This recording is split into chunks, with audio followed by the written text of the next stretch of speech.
Next. Nah, pada materi pertama ini kita membahas tentang menghitung zakat sesuai dengan Dinamo. syariat. Maka elemen kompetensinya yaitu menyiapkan peraturan dan perangkat menghitung zakat. Adapun kriteria unjuk kerjanya ini ada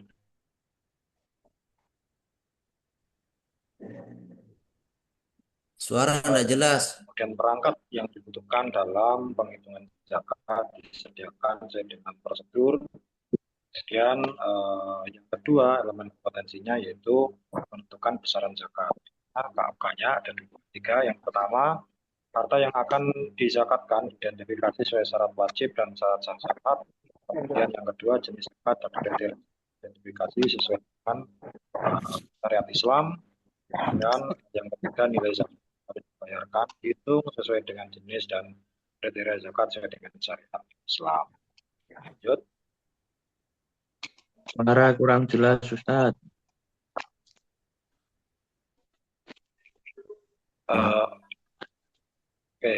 Kemudian capaian pelatihan.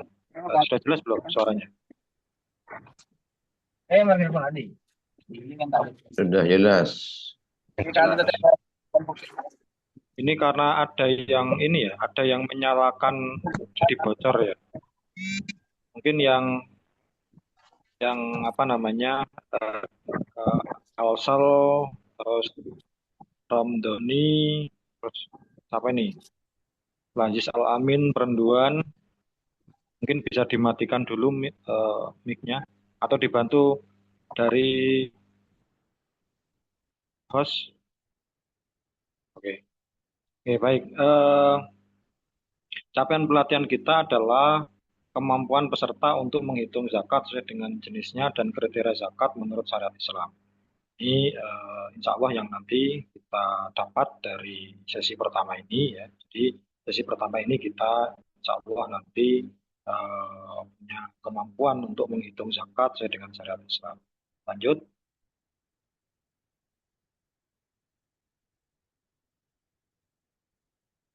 Baik, para kiai ya, ingkang kawula hormati.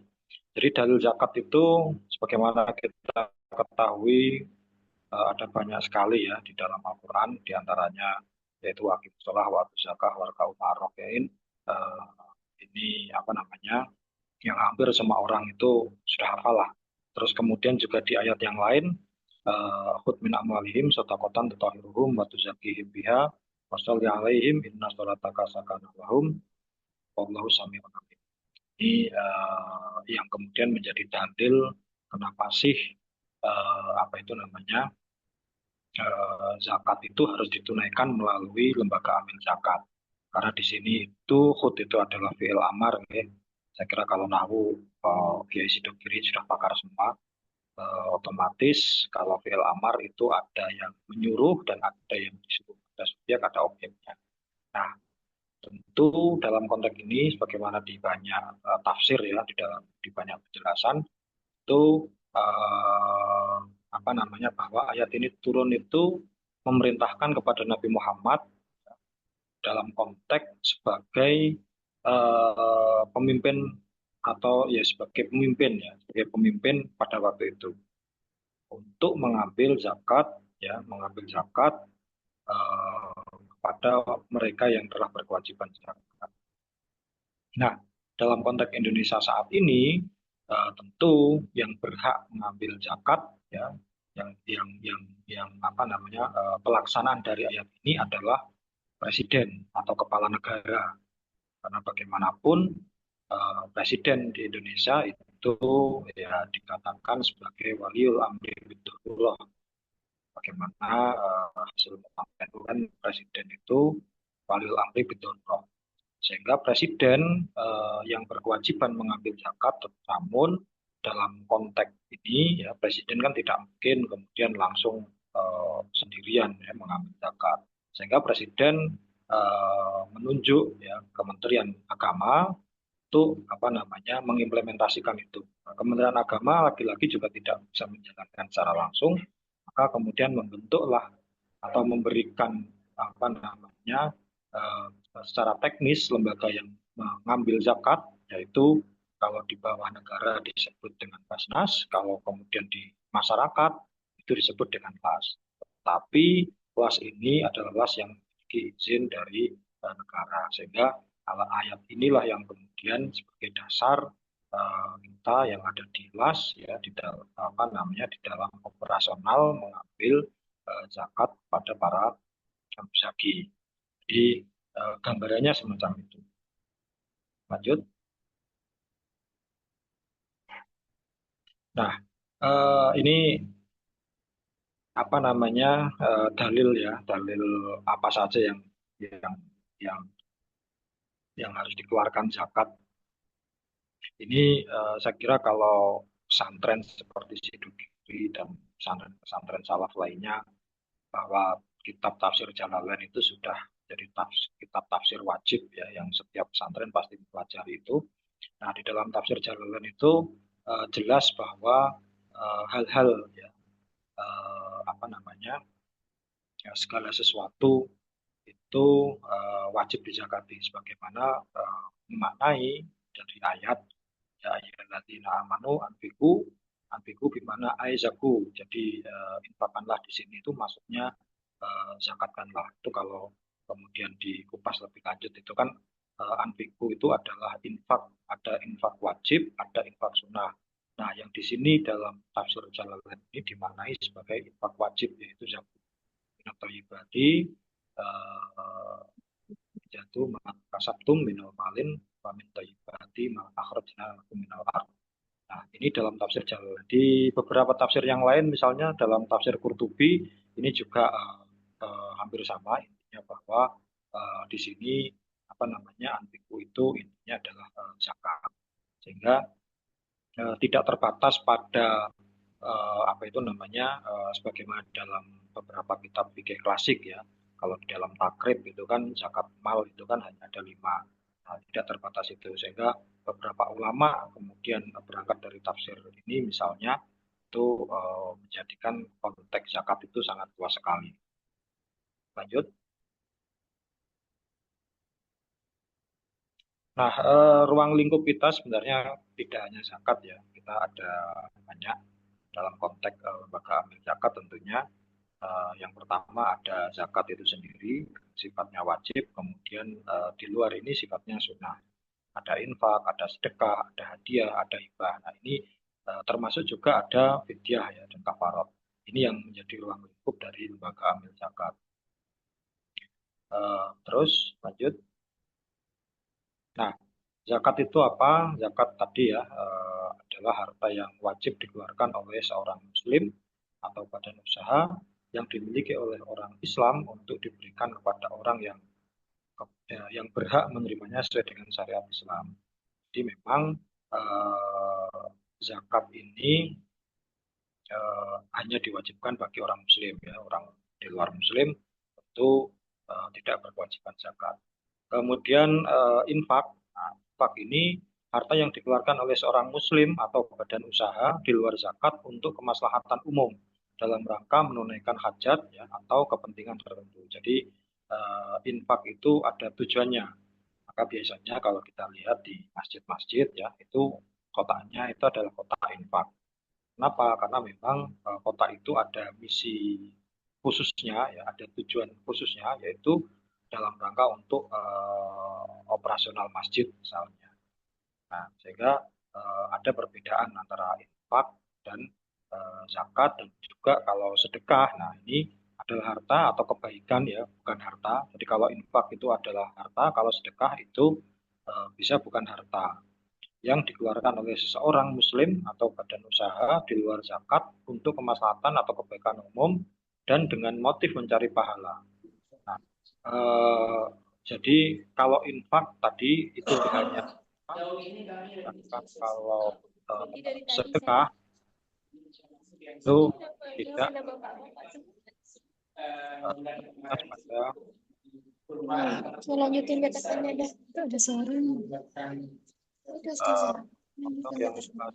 Aziz Al-Amin bisa dulu. Dari skip. Ya. Oke, ini berbeda. Kemudian secara umum ya definisi yang di dalam apa namanya pengelolaan zakat ya, itu ada beberapa hal definisi umum yang wajib kita tahu dan saya kira jenengan juga sudah paham semua gitu ya. Yang pertama zakat, sebagaimana tadi sudah apa namanya kita singgung, ini adalah harta yang wajib dikeluarkan oleh seorang muslim atau badan usaha yang memang badan usaha itu dimiliki oleh seorang muslim itu diberikan kepada yang berhak menerimanya sesuai dengan syarat Islam. Kemudian kalau harta wajib zakat yaitu harta yang memenuhi syarat tertentu yang wajib dikeluarkan zakat. Kemudian zakat mal yaitu harta itu yang dikeluarkan oleh musaki dari harta wajib zakat melalui amil zakat resmi untuk diserahkan kepada mustahik. Nah ini memang spesifik ya karena kita apa namanya melalui lembaga wilas kita memang dan merujuk pada ayat tadi maka namanya zakat mal ya sebaiknya memang ditunaikan ke lembaga amil zakat. Kemudian ada zakat fitrah, ini saya kira kita semua sudah memahami ya, zakat fitrah setiap Ramadan sampai sampai apa namanya sebelum khatib naik ke mimbar ya. Kemudian nisab itu adalah batasan minimal harta yang wajib dikenakan zakat dan ada hol itu apa namanya 1 tahun ya dihitungnya adalah tahun hijriah atau tahun komariah. Jadi yang bagaimana nanti dengan tahun miladiah atau tahun masehi? Jadi dengan para kiai yang lebih paham saya kira nih. Kalau nanti kita membahas di sini di Fasil Masail nanti terlalu berat. Lanjut. Nah, kemudian ada juga muzaki. Muzaki itu orang Muslim, seorang Muslim atau badan usaha yang dimiliki oleh orang Muslim yang berkewajiban untuk memberikan zakat. Jadi orang yang membayar zakat disebut sebagai muzaki, kemudian orang yang menerima disebut sebagai mustahik, yaitu orang yang berhak menerima zakat. Nah, kita ketahui ada 8 ya mustahik itu.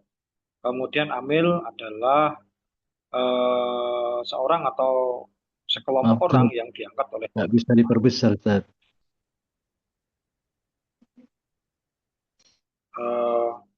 terlalu kecil ya tulisannya ya. Suaranya, Ustaz. Suaranya. Suaranya. Suaranya serak-serak basah.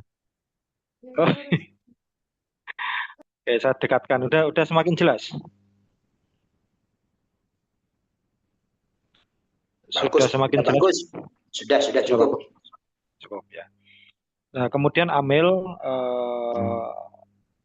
adalah seorang atau sekelompok orang yang diangkat oleh pemerintah ya, atau dibentuk oleh masyarakat dan disahkan oleh pemerintah untuk mengelola pelaksanaan ibadah zakat. Jadi amil ini tidak bisa kemudian dia mendeklar dengan sendirinya ya, tetapi amil ini harus diangkat oleh pemerintah. Tadi di awal saya sampaikan bahwa yang berkewajiban menarik zakat itu adalah pemerintah atau presiden ya karena berdasarkan apa namanya dalam Al-Qur'an khudz min amwalihim tadi.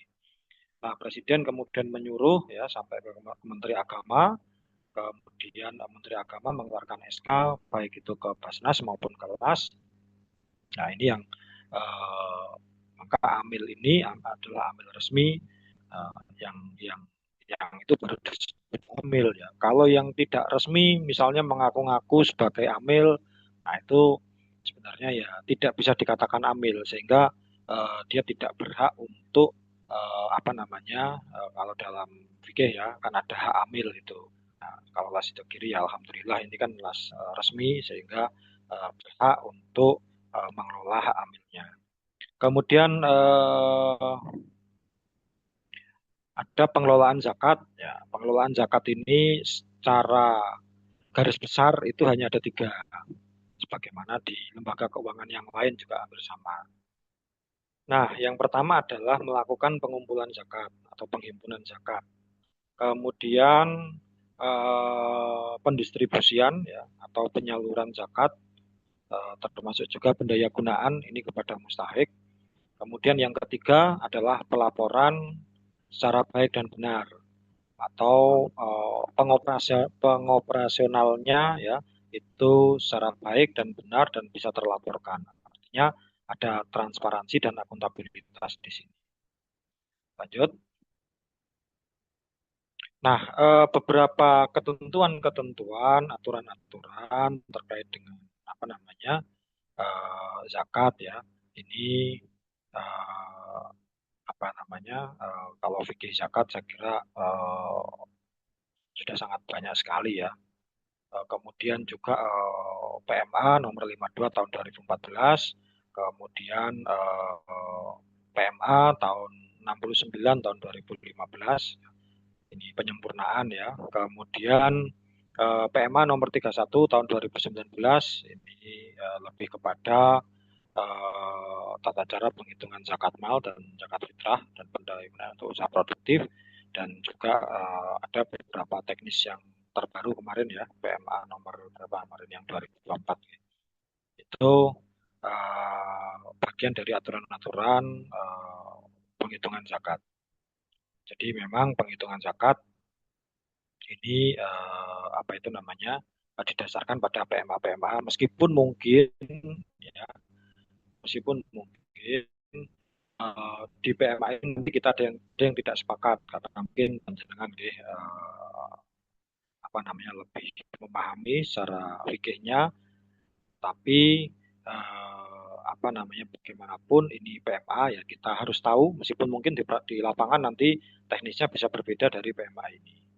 Karena ini yang diterbitkan oleh negara ya kita apa namanya harus menerima meskipun mungkin dalam pelaksanaan kita menggunakan pendapat-pendapat dari ahli fikih yang apa itu namanya yang lebih sahih ya, yang lebih benar ataupun yang lebih dekat. Dan juga ada himpunan fatwa-fatwa MUI. Lanjut.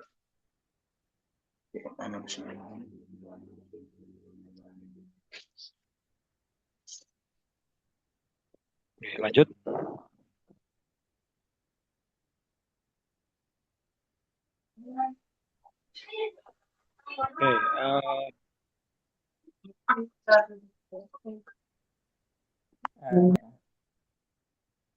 Oke, mungkin bisa di-mute dulu ya.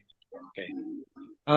Sebagaimana kita ketahui bahwa syarat wajib zakat itu syaratnya yang pertama Islam, kemudian merdeka, kemudian hartanya mencapai nisab ya. Ini untuk hal-hal tertentu tidak mencapai nisab, mencapai haul, untuk hal-hal tertentu tidak perlu mencapai haul ya.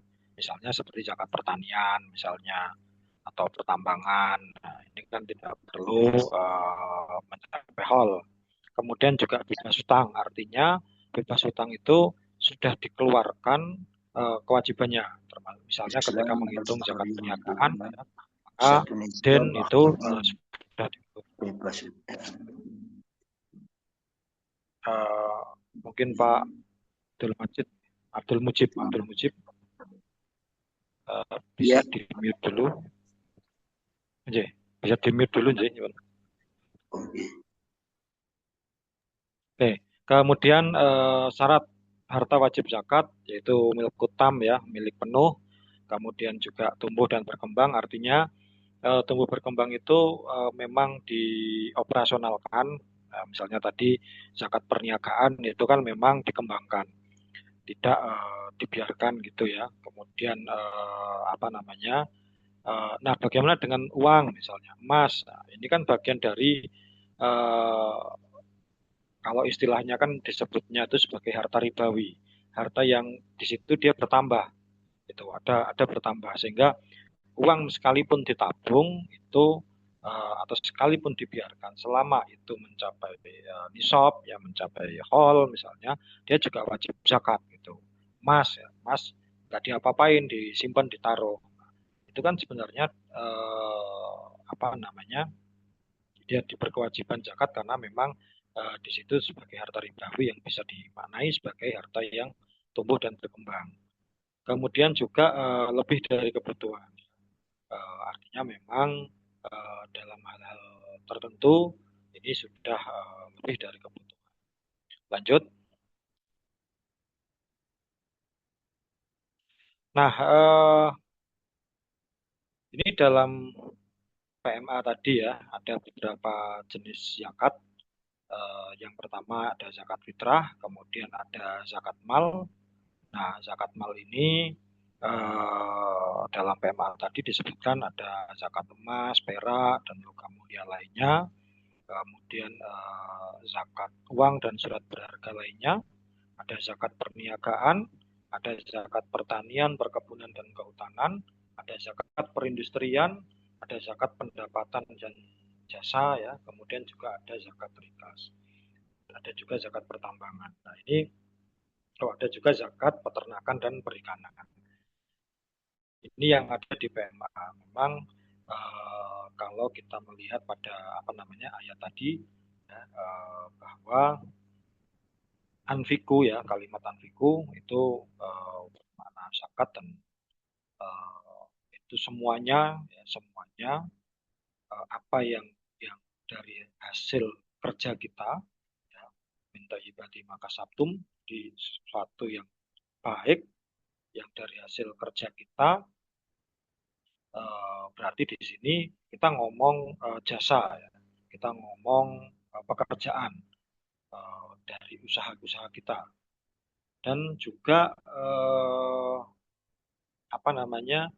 sesuatu yang dikeluarkan untuk kita dari bumi, sehingga misalnya pertambangan, nah, itu kan keluarkan dari bumi, sehingga ada zakatnya. Nah, ini atau juga rikas, ya, ini juga ada zakatnya. Ini yang mendasari kemudian beberapa jenis zakat, meskipun mungkin dalam perkembangan tentu tidak terbatas pada ini, ya. Dalam konteks zakat modern atau konteks hari ini mungkin zakatnya jauh lebih luas lagi. Kalau kita mengikuti beberapa diskusi-diskusi terkait dengan zakat, sekarang orang itu investasi tidak lagi dengan uang, ya. Orang investasi tidak lagi dengan emas gitu, tetapi orang investasi sekarang itu dengan Lamborghini, orang investasi itu dengan tas Camel, ya, dengan Christian Dior dan lain sebagainya. Ini yang saya kira kalau para kiai ini sudah sangat memahami itulah. Apalagi kalau kita melihat sejarah, kita melihat dulu kenapa barang-barang di era zaman dulu itu dikenai zakat, itu tidak lain karena memang barang-barang itu adalah barang-barang komoditas. Nah, dalam perkembangan hari ini, ya, beberapa komoditas-komoditas yang ada inilah yang kemudian dikeluarkan zakatnya. Lanjut. Nah, kita awali dari zakat fitrah. Ini terlepas dari hasil perbedaan pendapat, ya, dari Basul Masail, ya. Saya kira juga Sidogiri waktu Basul Masail yang Jawa Timur juga memberikan pendapat pastinya. Nah, terlepas dari itu, ini saya mencoba untuk konsisten antara zakat fitrah dengan zakat pertanian. Karena kebetulan nyuwun sewu, ini sekali lagi tanpa bermaksud menggurui atau apapun, kebetulan disertasi saya itu terkait dengan zakat pertanian, sehingga saya mencoba untuk menelusur sebenarnya nisab zakat pertanian itu berapa. Awalnya begitu, ya. Saya menelusur dari banyak pendapat sampai yang pendapat terbaru atau pendapat ulama-ulama akhirin, ya. Misalnya Yusuf Qaradawi misalnya, kemudian sampai kepada pendapat-pendapat ulama-ulama nasional, ulama-ulama Nusantara, misalnya Mbah Ali Maksum Kuaron Jombang, gitu, ya. Termasuk juga pengujian secara saintifik ilmiah keilmuan, ya, yang dilakukan BSN, Badan Standarisasi Nasional. Ini yang kemudian ketika ditarik, ya, itu nanti ketemu bahwa zakat apa itu zakat fitrah ya. Zakat fitrah itu adalah 2,8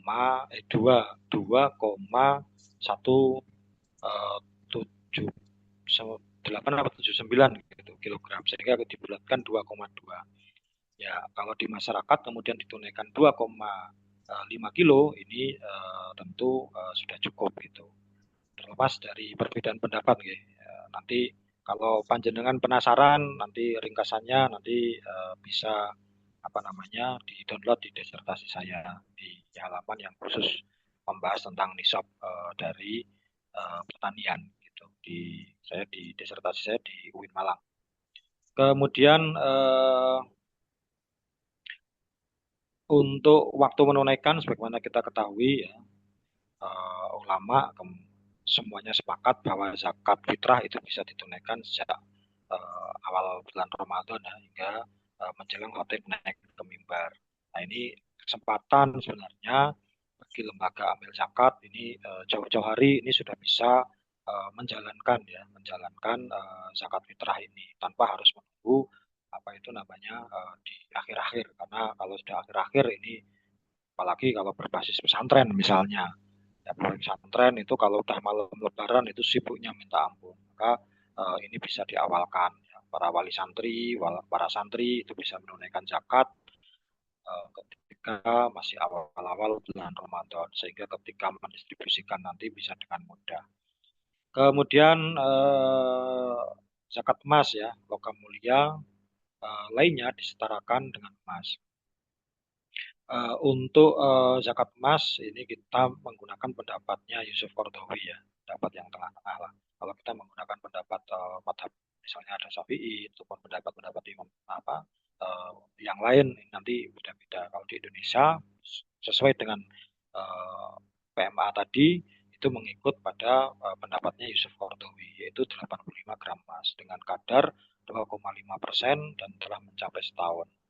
Kemudian kalau perak 595 gram sama kadarnya 2,5% dan telah mencapai setahun. Dan ini adalah emas yang disimpan ya, bukan emas yang dipakai. Kalau emas yang dipakai tentu kita sepakat ya, atau berdasarkan fikih itu tidak perlu dizakati. Jadi hanya emas yang disimpan. Kemudian zakat profesi ya, zakat profesi pendapatan atau jasa ini senilai 85 gram emas, kemudian kadarnya 2,5%, kemudian waktu menunaikan setelah berlalu 1 tahun. Ini sebagaimana di dalam PMA, meskipun mungkin dari beberapa pendapat ya, kalau dari sisi keilmuan zakat profesi ini kan kiasnya itu kan ada 4 ya. Ada kias emas, ada kias perniagaan, ada kias pertanian, ada juga kias sabah. Nah, masing-masing ini ada operasionalnya tentunya. Kalau zakat dikiaskan dengan emas, ini berarti pendapatan sudah dikeluarkan atau pendapatan yang bersih, pendapatan yang bersih ya, yang jadi tabungan yang itu tersimpan. Nah, kemudian dan harus menunggu waktu selama 1 tahun. Nah, itu kalau menggunakan pendekatan emas. Kemudian kalau menggunakan pendekatan kias sabah, dengan sabahnya itu adalah pertanian dengan kalau pertanian berarti cukup 647 kilo ya kalau menurut pendapat Yusuf Qaradawi. Nah, itu setiap musim panen. Kenapa? Karena musim panen itu adalah kalau dalam pertanian ya, panen itu adalah pendapat atau gajiannya orang profesional itu sama dengan panennya petani gitu maksudnya. Nah, itu kemudian kalau zakat karena uang itu sifatnya sama dengan emas, maka kemudian kadarnya itu 2,5%. Kemudian kalau dikiaskan dengan kias apa namanya perniagaan, maka di sana ya dikurangi biaya operasional untuk kebutuhan pekerja tadi, kemudian nanti sisanya berapa ditunggu 1 tahun. Nah ini yang apa namanya zakat profesi ini memunculkan empat apa itu namanya kias ya, empat pendekatan sebagaimana beberapa ulama menjelaskan hal itu. Nanti kalau panjenengan ya para kiai ini punya pendapat ya monggo lah, ini bagaimana yang jelas kalau di dalam PMA tadi memang zakat profesi ini itu ketentuan atau aturannya ya senilai 85 gram emas dengan kadar zakat 2,5%. Kemudian lanjut.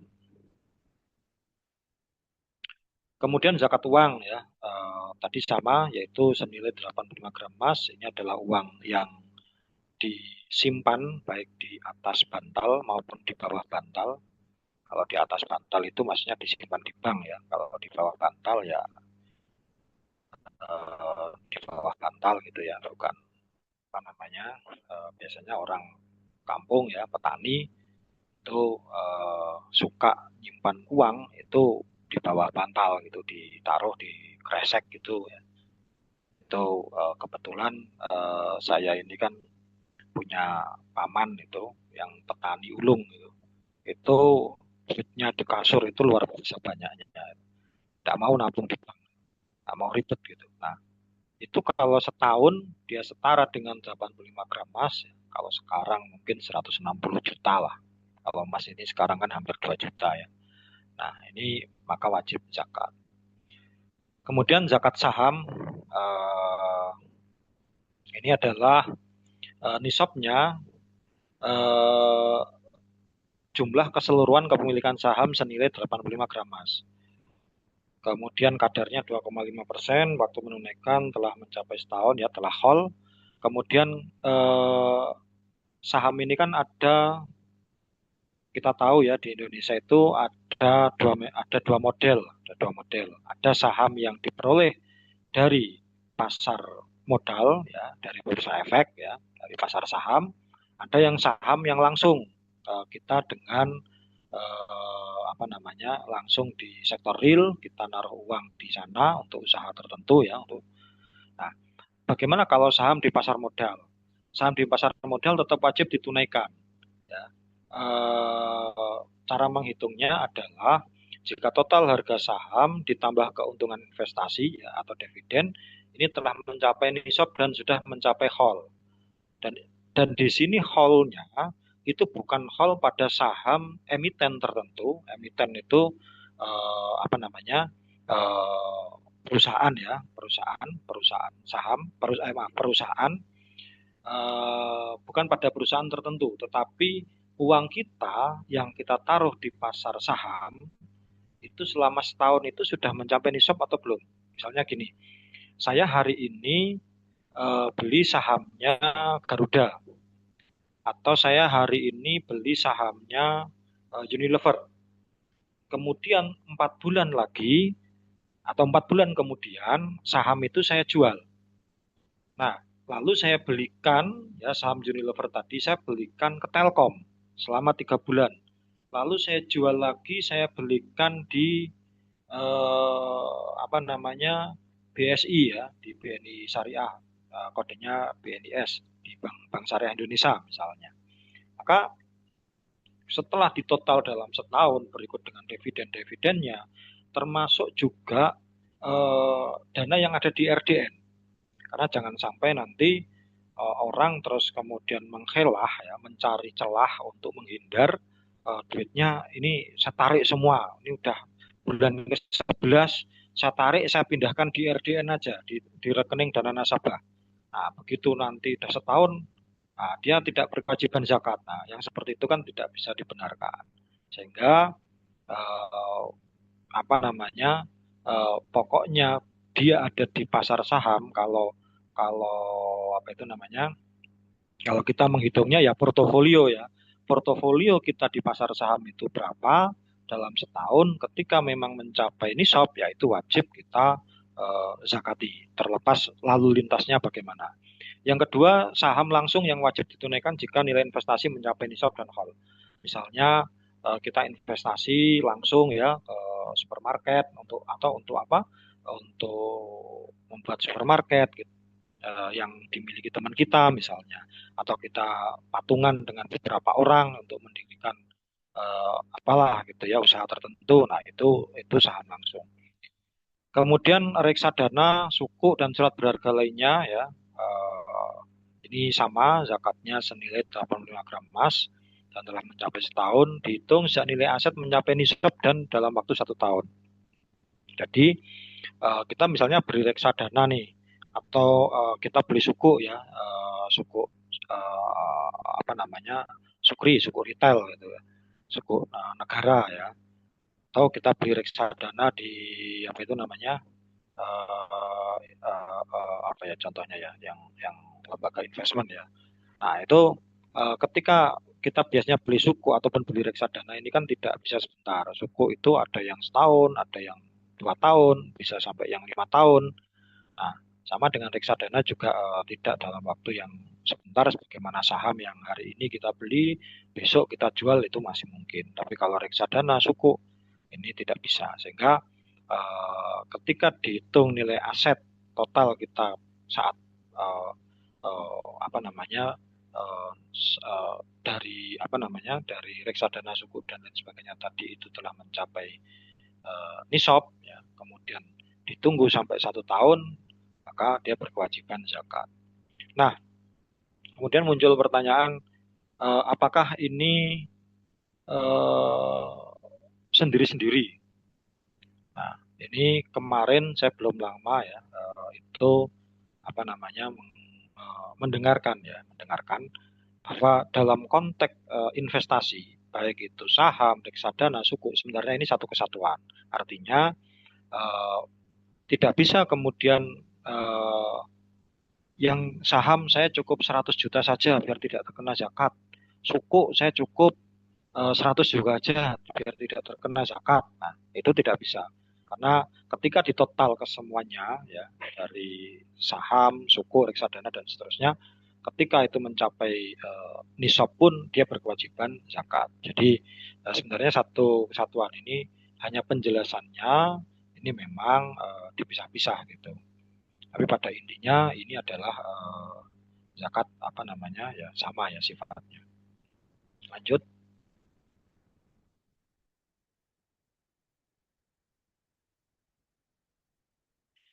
Kemudian rikas ya.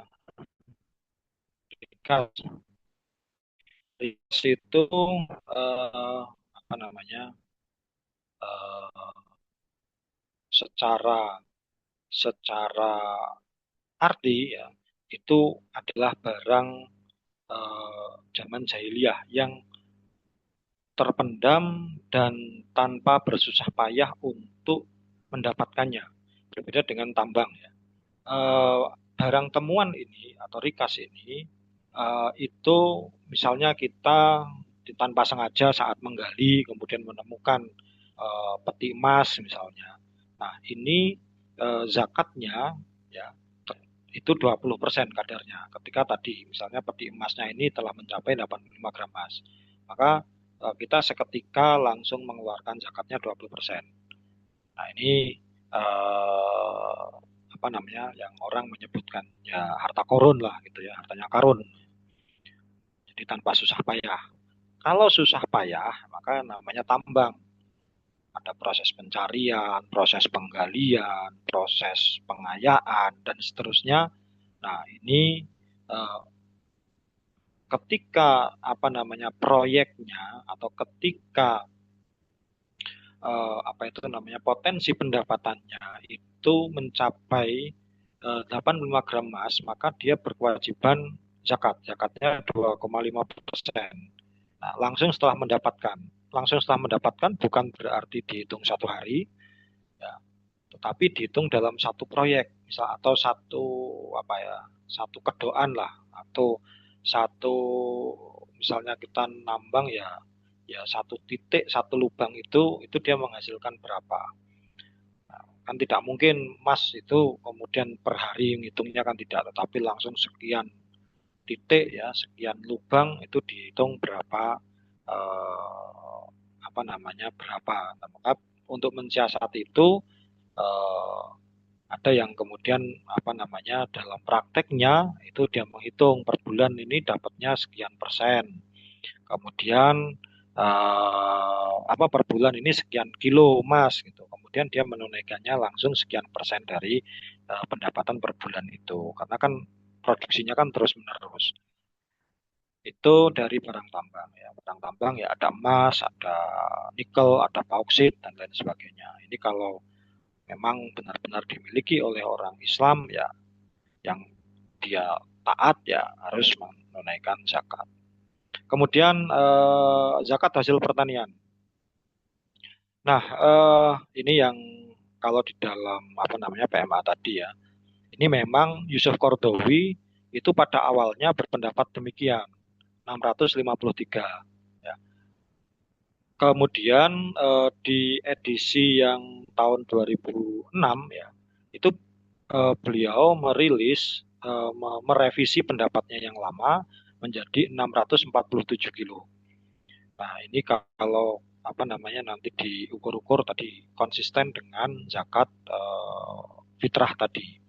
Dan ini beras ya, ini beras. Kalau gabah itu 1 ton 18 kilo.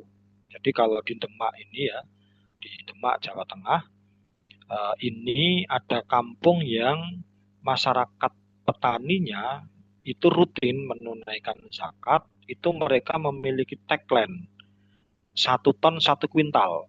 Jadi 1 kuintal itu asumsinya kalau tak ada hujan. Tapi kalau ada biaya operasionalnya, irigasinya berbayar, maka dia mengeluarkannya 5%. Nah, jadi dengan asumsi 1 ton 1 kuintal itu kan menghitungnya kan mudah, 1 banding 1 gitu. Meskipun pada prakteknya 1 banding 0,5 gitu. Jadi, tapi enaknya ngomong, pokoknya panen 1 ton ya wajibnya 1 kuintal gitu. Itu gabah ya, karena petani kan rata-rata panen kemudian dijual gabahnya. Tapi kalau sekarang yang tanpa ada irigasi ini jarang ya. Mungkin di beberapa tempat masih ada, tapi kalau di Jawa sih saya kira hampir rata-rata menggunakan irigasi berbayar ya. Apakah itu melalui irigasi yang bayarnya kepada dinas pengairan, ataukah itu dari air diesel ya. Kalau di tempat saya yang di Kediri, rumah saya Kediri, ini rata-rata menggunakan diesel meskipun ada di lembah gitu, tapi airnya kadang ya harus dinaikkan menggunakan diesel. Dan ini waktu menunaikannya saat panen. Itu lanjut.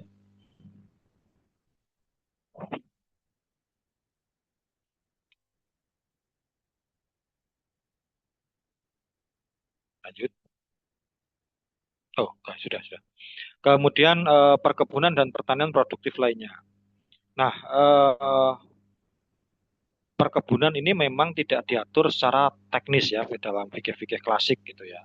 Tetapi tadi kalau merujuk pada dalil tadi, intinya pokoknya yang ada di bumi ya, dikeluarkan dari bumi atau kita usahakan, maka itu ada zakatnya. Misalnya perkebunan teh, perkebunan palawija, atau perkebunan kalau di gunung itu ya sayur mayur. Nah, ini juga ada zakatnya. Kenapa? Karena satu, tadi kalau kita melihat dari sejarahnya, barang-barang dulu dizakatkan karena itu adalah komoditas. Nah, sekarang kan barang-barang seperti palawija, seperti teh, seperti kubis itu kan bagian dari komoditas. Nah, maka itu ya diwajibkan. Di satu sisi yang lain, perkebunan ataupun sayur mayur tadi yang posisinya ada di gunung, yang di situ relatif lebih adem ya, masa tidak dikenakan zakat? Ini kan tentu tidak adil ya, ketika berbanding dengan petani yang di dalam menggarapnya itu sangat panas sekali ya, petani sawah. Kemudian ketika panen itu harganya murah, ketika tanam itu pupuknya langka sehingga mahal. Nah, padahal ya berbanding ya dengan sayur mayur yang ada di pegunungan, eh, udaranya relatif dingin, sejuk, panen tiap hari bisa panen ya. Nah, ini kan sangat tidak adil gitu, sehingga dalam konteks ini, dalam konteks keadilan ya semuanya tadi dizakatkan. Jadi selain dari pendekatan komoditas tadi, kemudian juga pendekatan untuk keadilan gitu. Karena nanti jangan-jangan ketika terus petani hanya petani gabah aja yang dizakati, sedangkan sektor yang lain tidak dizakati, nanti orang pada lari semua untuk bertanam sayur mayur. Ini kan akhirnya siapa yang bertanam padi nanti ya, itu. Maka dengan unsur keadilan ini maka semuanya dizakati. Kemudian berlaku 1 tahun. Nah, ini kiasnya itu menggunakan kias bukan lagi kias pertanian ya, perkebunan tadi, tapi kiasnya adalah kias perniagaan, yaitu dengan menghitung besaran itu dari biaya bibit yang akan diputar kembali, atau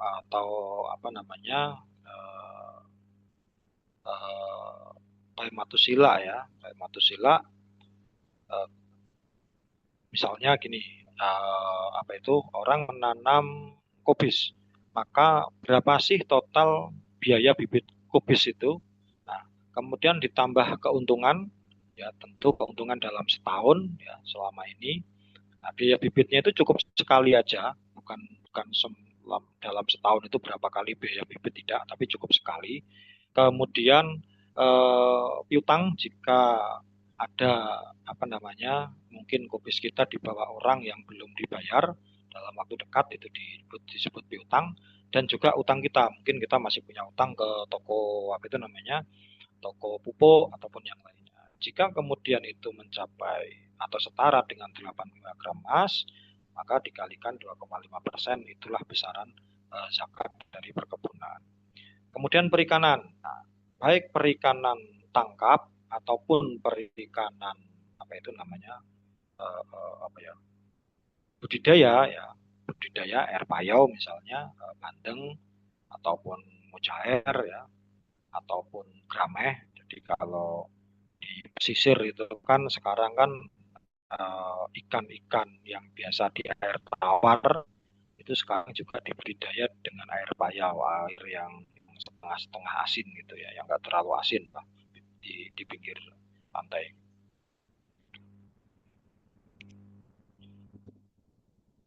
Nah, kemudian penghitungannya sama ya, mengikuti zakat perniagaan. Ini ada telepon, saya tolak.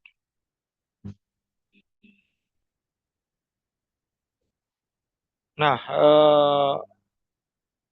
yaitu besaran bibit yang akan diputar kembali. Atau kalau ikan tangkap berarti biaya operasional kapal. Ini dalam sekali melaut ya. Dalam sekali melaut itu berapa sih biaya operasionalnya? Misalnya orang itu melautnya kan mungkin seminggu sekali. Nah, tetapi dalam 1 tahun ya itu cukup dihitung sekali aja. Itu bukan terus semuanya di total, tidak. Tapi dalam 1 tahun ketika pendapatannya mencapai nisab, dia akan menghitung berapa sih sebenarnya biaya operasional kapal setiap berangkat. Nah, ditambah keuntungan setahun, keuntungan dari hasil tangkap ikan ya. Kemudian jika ada piutang, maka ditambah, misalnya ikannya masih dibawa orang ya, belum dibayar, ataupun punya utang untuk biaya operasional misalnya.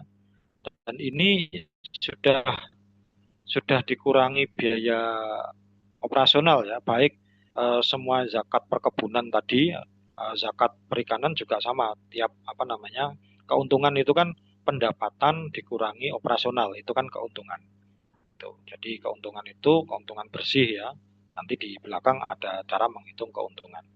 Kemudian zakat perniagaan dan industri itu sama senilai 85 gram emas, kemudian kadar zakatnya 2,5%, kemudian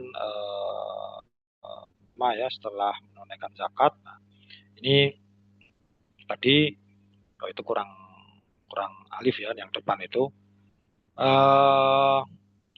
Kalau di dalam beberapa kitab fikih itu menjelaskannya an-nukut ya, itu bukan linukut ya, an-nukut kurang alif depannya. An-nukut, kemudian qaimatus sila, ad-duyun marjuh, kemudian ma alaihi minad duyun. Atau madin ya, madin. Jadi ada den, madin terus dikurangi den. Yang anukut itu adalah uang tunai atau keuntungan. Nah, keuntungan ini ditambah dengan nilai barang kayak matusila ya atau aset berjalan. Nah, kemudian ditambah dengan piutang yang bisa diharapkan untuk penunaiannya. Kemudian ma'alahi minat duyun itu utang termasuk kerugian yang timbul di sana. Nah, ini tentang zakat perniagaan dan juga termasuk zakat perindustrian. Sehingga ya konteksnya luas ya. Kalau di Jepara di sini, jadi saya itu asli Kediri tapi sekarang domisili di Jepara. Ini banyak di sini industri mebel. Nah, industri mebel ini ya mereka ada yang perusahaan itu setahun itu zakatnya sampai di atas 1 miliar, 1,4 miliar itu ada. Itu karena memang yang punya muslim, yang punya juga sangat taat ya di dalam menjaga agamanya.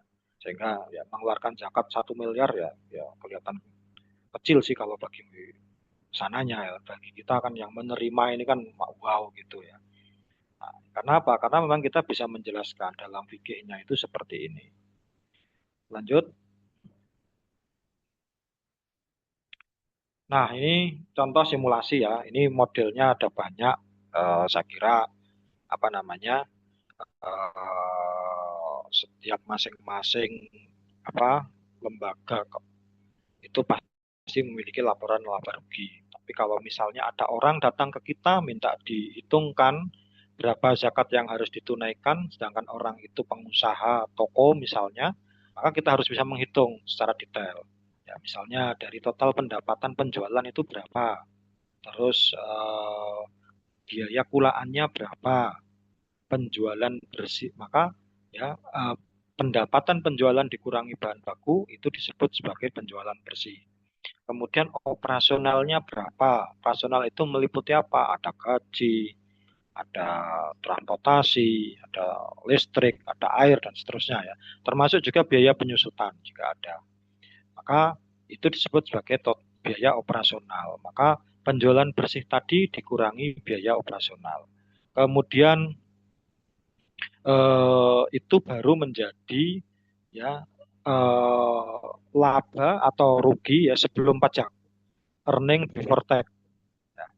Nah, earning before tax ini ya itu bisa disebut sebagai laba pokoknya laba sebelum pajak lah gitu. Nah, karena zakat ini sebagai instrumen pengurang pajak, maka zakat ini dihitung terlebih dahulu sebelum menghitung pajak. Maka kemudian kita hitung berapa sih zakatnya. Nah, ternyata dari pendapatan dari laba tadi ya sebelum pajak itu kita mengestimasikan itu sudah mencapai nisab atau kita tahu sudah mencapai nisab. Maka kita hitung nih laba ya atau uang tunai tadi ya yang sebelum pajak itu nominalnya berapa, kemudian bahan atau modal persediaan, aset berjalannya berapa. Kalau kita di Jepara toko mebel atau pabrik mebel ya itu dihitung bahan baku kayunya ada berapa, meja yang belum terjual ada berapa gitu misalnya. Nah, itu dihitung. Kemudian piutang yang dapat dicairkan dalam waktu dekat tentunya ya. Mungkin bulan depan dia baru bayar, itu kita hitung. Kemudian dikurangi hutang dan kerugian. Di total ternyata itu sampai 1 nisab misalnya atau melebihi dari 1 nisab maka berkewajiban.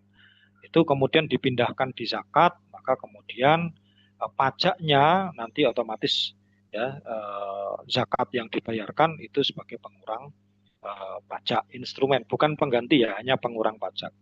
Ini yang banyak pengusaha-pengusaha yang sadar gitu, eh, apa namanya, dia zakat melalui lembaga zakat, kemudian minta apa itu kwitansi pembayaran, dia untuk lapor pajak, dia dapat keringanan pembayaran pajak ya, itu pengurangan bayaran pajak. Itu lanjut.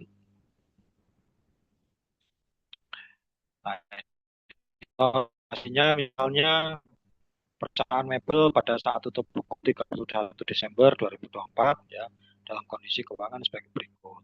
Laba atau pendapatan ya itu 200 juta. Stok bahan persediaan 20 juta. Piutangnya 20 juta. Maka totalnya 240 juta. Kemudian punya utang ya, punya utang 20 juta. Maka saldo akhirnya 220 juta. Maka besaran zakatnya itu adalah 5.500.000, dan ini sudah mencapai nisab karena per 31 Desember itu harga emas hanya 1.500.000 ya.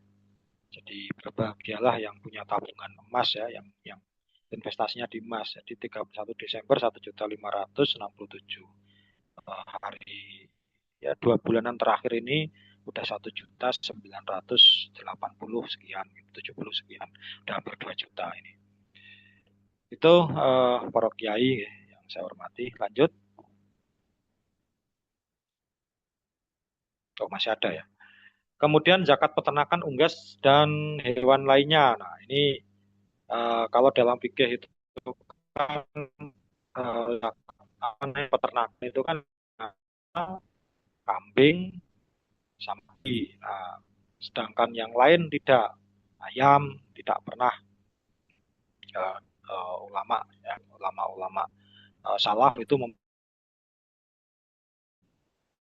ya menggunakan pendekatan perniagaan, karena pada prinsipnya kan ayam itu kan untuk dijual kembali. Kenapa kalau kalau di apa namanya, di Timur Tengah ya misalnya, kalau di sana ayam itu kan ya langsung disembelih, dan agak jarang juga, yang banyak kan misalkan kambing. Kalau di Mesir ya misalnya, ya paling banyak kambing gitu, ayam ya banyak tapi kebanyakan itu impor ya, ayam yang ada di sana. Kalau kambing itu sangat banyak. Kemudian adanya ya 2,5% waktu menunaikan setelah berlalu 1 tahun, ya cara menghitungnya sama. Biaya bibit unggasnya berapa, keuntungan berapa, ditambah piutang dikurangi utang. Kemudian peternakan hewan, ini kalau unta saya kira dilewati aja, kecuali ada pengusaha unta Indonesia yang punya unta di Timur Tengah, nah itu sangat mungkin. Tapi kalau di Indonesia sangat jarang orang punya unta sampai 5 atau sampai 9 ekor gitu ya, karena memang bukan habitatnya di Indonesia. Yang sangat mungkin, lanjut Mbak.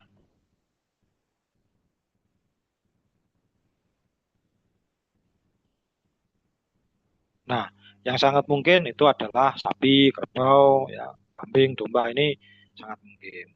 Dan ini banyak kalau ini di Indonesia ya. Eh, Sapi misalnya, sapi atau kerbau ya, itu mulai dari 30 ya. 30 dan seterusnya. Terus kemudian eh, kalau kambing ini mulai dari 40 ekor kambing ya. Nah, ini yang sangat mungkin apa namanya, di Indonesia sangat sangat mungkin ada, dan saya kira ini panjenengan semuanya sudah sangat paham ini, karena dari mulai takrib ya, waktu korib itu sudah ada itu pemahaman atau penjelasan ini. Lanjut.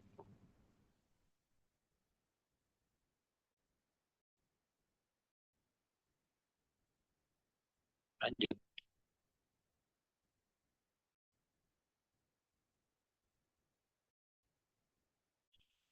Lanjut. Oke. Hikmah zakat ya. adalah mengalirnya dana zakat kepada para mustahik akan menolong, membina dan mengarahkan mereka pada kehidupan yang lebih baik.